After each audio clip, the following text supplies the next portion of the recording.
I hope you're ready for round 2, because that's what's going to go on right now. I would like to play first. Mooting the die roll with Affinity is always great, of course. This hand is also quite nice. In game 1, Springleaf Drum is basically never getting destroyed, and then I will be able to cast either Plating or Ravager, depending on what my opponent does. It's always great to have the Ravager in play, but if you have a Plating already, you might just want to have the highest damage output as soon as possible, and then sacrificing artifacts is not really what you want to be doing.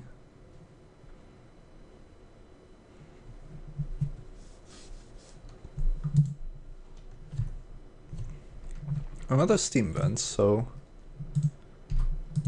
Alright, not a land. That would have been the best draw possible. Single Pest isn't bad either, but I kind of need to get my cards onto the battlefield. I think that getting the Ravager in play is better here, as it protects me from removal, and it's another creature that will be able to be tapped for Springleaf Drum. Also with the Ravager, I could actually threaten an Inkmoth Nexus kill pretty early on.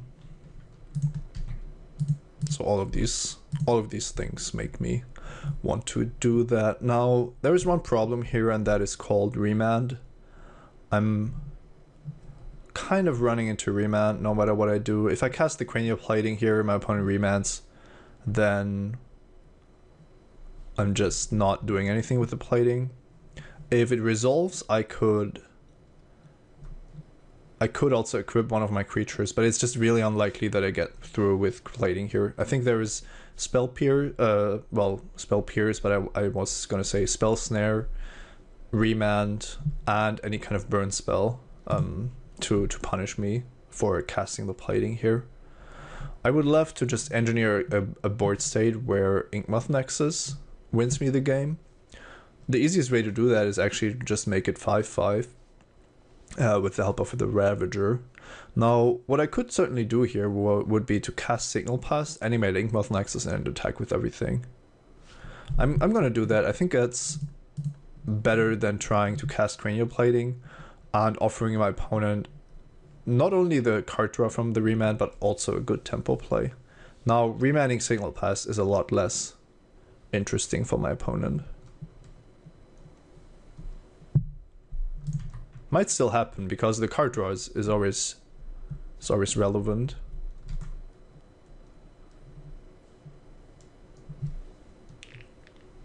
Yeah, it's a remand, so that is back in my hand, and now it's now I have to think again. The threat here is still Pester my Deceiver Exarch combo, so, and there isn't a good way around that. Now, I could actually make Inkmoth Nexus a 5/5 here and go for it, basically. Just see if my opponent can stop it next turn. The problem is that this loses horribly if my opponent just has the combo assembled. If my opponent doesn't have the combo, I'm most likely winning, because a 5/5 Inkmoth Nexus is almost impossible to stop unless my opponent has one of the 3 drops to tap it.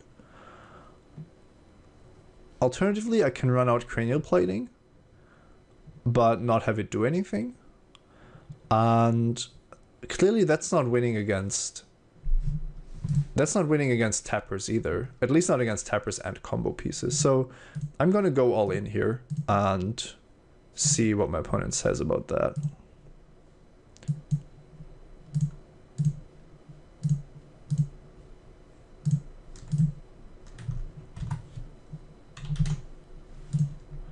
Inkmoth gets in for 5, my opponent draws, and now I have to expect that my Inkmoth Nexus is getting tapped, which was expected, and then I'm just hoping that I'm not dying to twin, basically.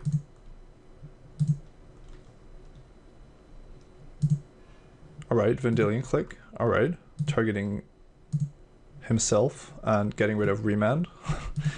And a chump block, so that's good. Now, there is the possibility of Cryptic Command, So if my opponent pays 2 here, it would have been almost certainly been Cryptic Command. And I have to keep going here. Not gonna stop. All right, I did it. Just dealing 10 with Inkmoth Nexus. My opponent didn't find the right cards to stop it. So I'm gonna expect that I'm playing against Twin again. I know I failed last time I did that, but Vendilion Clique is also not a card that I would expect from Blue-Red Pyromancer Burn or something like that. It could be a Delver variant that didn't draw well, Delver or Young Pyromancer. I'm bringing in Galvanic Blast anyway, so it's not really a big thing. I can try Thoughtseize also to find out what my opponent is really up to. The 1 Edge Champion might be better, and then once again Torpor Orb and Spellskite. And clearly I am only bringing in Torpor Orb and Spellskite if I think that I'm playing against Twin. It doesn't really make sense otherwise. So I'm going to try the same boarding plan that I did last time on the draw, taking out the Steel Overseers and the Welding Jar. I think I cut 1 Memnite as well. I cut 1 Master and to put in the Edge Champion, which is the right choice if you know that your opponent is going to be more aggressive. No, if you more aggressively killing your guys. That's what I meant to say. So I don't love the Signal Pests against Twin either, because they have no trouble blocking flyers, and my opponent has already shown me Vendilion Clique. So one thing I could do here is to not rely on Signal Pest, but basically everything else instead. Now that does make Steel Overseer a bit better. If I cut the Signal Pest, then I want to make Spellskite larger with the help of Steel Overseer. An interaction that I haven't talked about either is the fact that Spellskite and Welding Jar work quite nicely together. As long as your opponent needs to get rid of Spellskite and you have a Welding Jar as backup, that's also quite potent. So that said, I think I'm going to board a bit differently from what I saw. I'm going to have a few more ways to interact with Twin combo on the draw, and I'm going to want the Welding Jar instead of one of the Signal Pests. And then I'm going to see what my opponent does, and if I lose game 2, then I can always fix the boarding for game 3, which is kind of how I approach the format. This doesn't look horrible. I have a creature and a turn 2 plating, but I'm on the draw and I have no blue mana, so this is just too weak. I would basically have to draw into Springleaf Drum, which isn't reliable, or Glimmer Void, which also isn't reliable because I don't have any artifacts. So I think that's a clear mulligan. And this hand is really slow, but I think that it's better than a random 5, so I'm gonna keep it. It's also important in this matchup to have colored mana, actually. Otherwise, you might not be able to cast your spells, and you bring in more colored spells from the sideboard generally. What's also important is that Mox Opal just lets you bluff having the Galvanic Blast or something of that sort. Thoughtcast is nice here. I don't have the necessary mana to actually get going with it, but I'm almost certain that Arcbound Ravager is going to die to a Lightning Bolt or an Izzet Charm, and I don't want it to die. So I'm gonna play the plating instead, and next turn the Mox Opal gives me a mana boost that my opponent might not be expecting, and then I could maybe do something about it. Alright, Serum Vision, so at least there is no combo going on yet. As I said, I'm just expecting it to be Twin, but it doesn't even have to be the case. Bottom top, pretty normal combination here.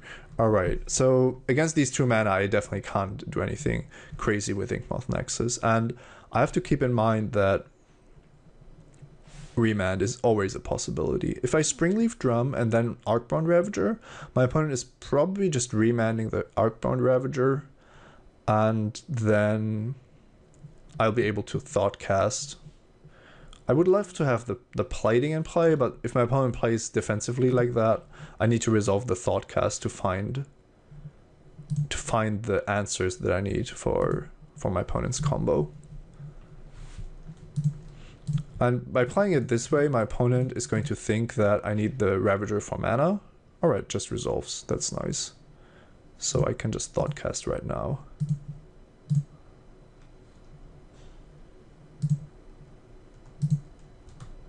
Alright. And I have a bunch of stuff here. I held back the Mox Opal because I didn't want my opponent to know about it. But now that I drew some creatures, I can either play Ornithopter and equip it, making it a threat already, or I can cast Vault Scourge, but then I need to equip that next turn. Ornithopter is good, but Vault Scourge might just be better here.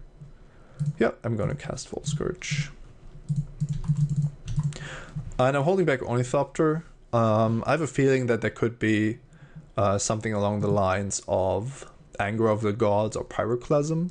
And also I want to have a couple of cards in my hand to actually threaten something that my opponent has to respect.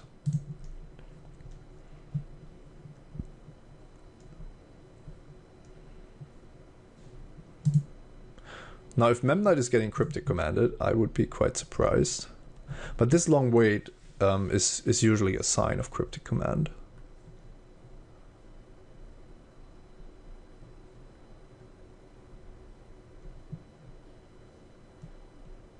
And that's good to know, of course.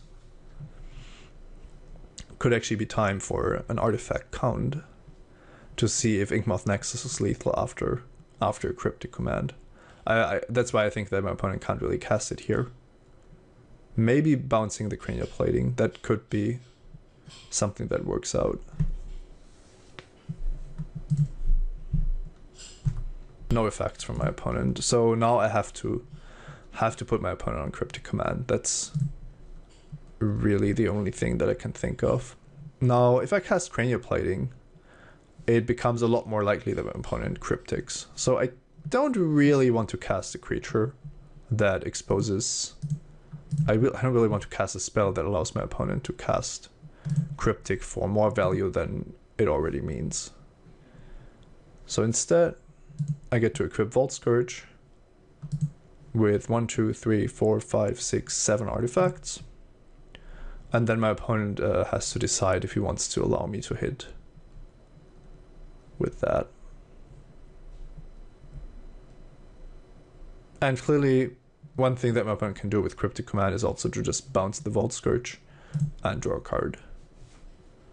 I wouldn't be able to stop that. So let's see if my opponent wants to take a bit of damage here. I don't think I'm going to animate anything.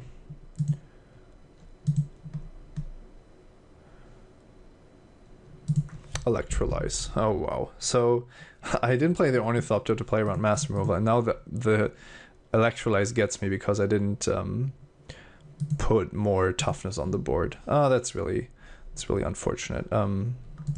Yeah, definitely a mistake on my part. I should have played Ornithopter instead of Memnite, but I didn't think about the fact that Electrolyze would wreck me.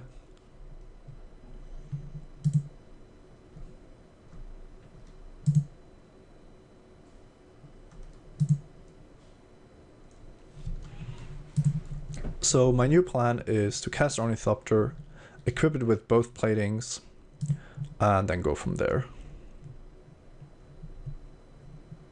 I have 2 black mana with Mox Opal and Springleaf Drum, and I can also animate a Blinkmoth Nexus to tap for Springleaf Drum. That does cost me a lot of mana, but I would be able to generate black.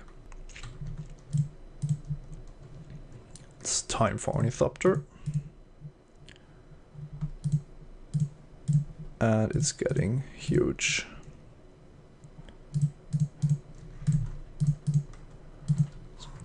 Already 12 power, plus 4, 16 power.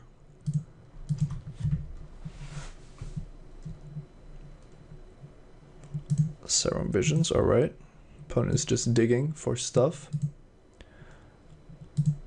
quite sure that this is now a twin deck, but it could of course still be something else.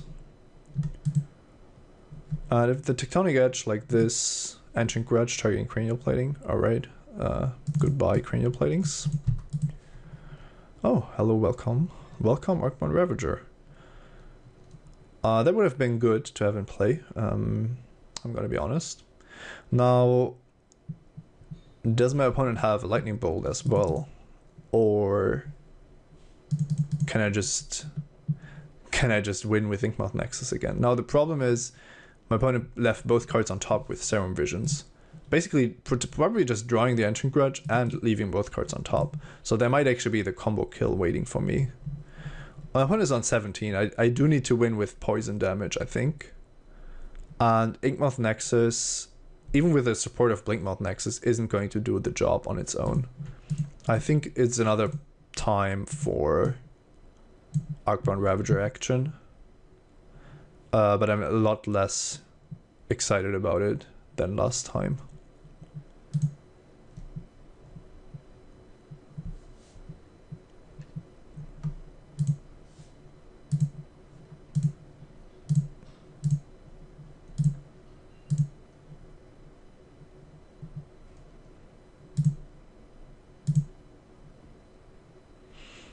So making the Inkmoth Nexus a 5/5 is generally enough. And I would still keep most of my other stuff around. I could also just sacrifice everything and make it a 7/7. Just to have it out of range of, well, whatever. But there isn't actually very much to be scared of. It's really just if my opponent has a combination of burn spells, but I know that my opponent doesn't have Lightning Bolt. Well, or if my opponent doesn't have Lightning Bolt here, I'm losing anyway. So maybe it's just alright to also put the Darkseer Citadel in there and then keep the Blinkmoth Nexus, which might actually do something for me later on. Yeah, that sounds reasonable. Let's float the mana.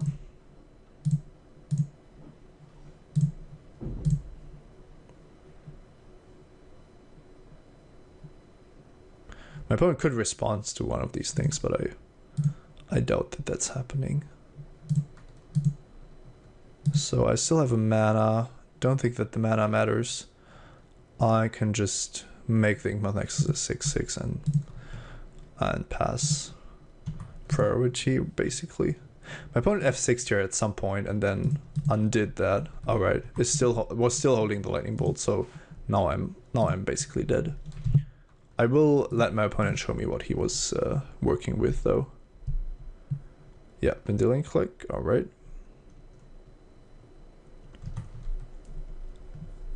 I'm probably getting beaten down by the Vendilion Click now, so that my opponent doesn't have to show me what deck he is. But I'm still like, gonna expect that I'm playing against Twin.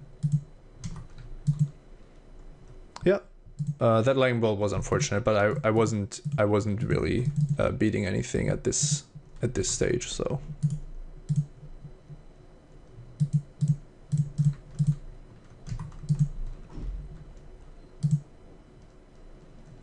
All right.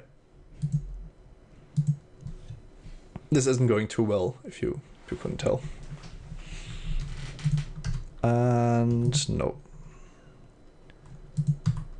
And this is pretty much lethal, so it's just a question. Yeah, my opponent is smart here, doesn't cast anything else, and just kills me with the few cards that I've already seen. Alright, so stole game 1, wasn't as lucky in game 2. Now the question is, do I want Steel Overseers, knowing that my opponent has Electrolyzes?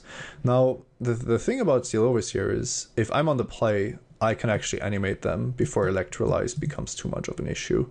And I think that's actually worth it, to just try to go for the Steel Overseers, which are also great with Spellskite. And I want Torpor Orb anyway against Vendilion Clicks and Snapcaster, so it doesn't even matter if my opponent still has large parts of the combo or not.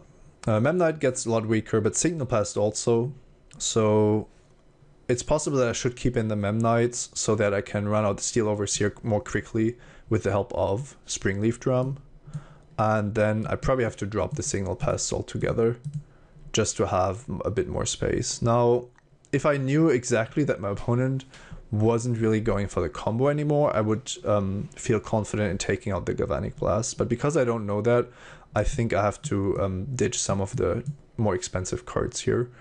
Massive Ethereum or Edge Champion both have their pros and cons. Now, my opponent is very spell heavy and doesn't really care if I have an Edge Champion as long as the plating isn't on the board, but the Master of Ethereum is a threat on its own, so I'm going to try to just play the Masters, even though they cost blue, which is a disadvantage sometimes. But this gives me a pretty nice shot, also more backup against Electrolyze, which I like. Alright, this looks good. Let's see if I can win this game. And this hand is sweet. I'm not gonna mulligan. So what I get to do here is basically dump almost my whole hand on turn 1. Not my whole hand, but I get a Cranial Plating into play. So before my opponent can have any kind of counter backup. And I'm already threatening some points of infect damage as well. And it's possible that my opponent just won't have the time that he would like to have to respond to everything I'm doing.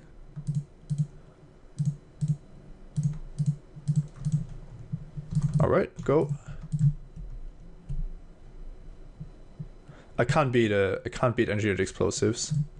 Or even a Pyroclasm is pretty much unbeatable for me, but thankfully these cards aren't usually in players' sideboards these times in Modern. So if you actually want to beat Affinity, I think that Explosives, but also Pyroclasm are two very, very smart choices. You can usually use Pyroclasm away quite a bit. And with this hand, I'm not super scared of even an Ancient Grudge, because the card advantage isn't all that relevant. Alright, I actually drew a Ravager as well. So I kind of want to get in here with Inkmoth Nexus, so that I can just threaten lethal poison damage. I think that's a lot more important to do it this turn than to just deal regular damage with Mem Knight, because the plating might go down. And that's basically the main reason, because plating might die here. This is why I want to do this. The alternative line is to cast Arcbound Ravager and to equip plating to Ornithopter. Now, that line has the advantage that I'm getting to grow Ravager if my opponent actually deals with the plating. And if my opponent doesn't deal with the plating, then I still have the poison plan.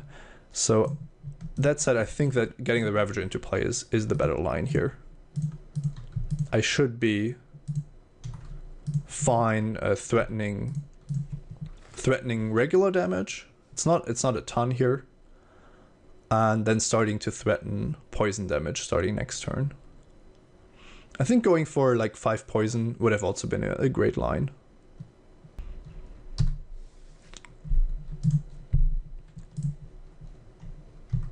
Another Serum Visions? Wow. Now my opponent really needs something good.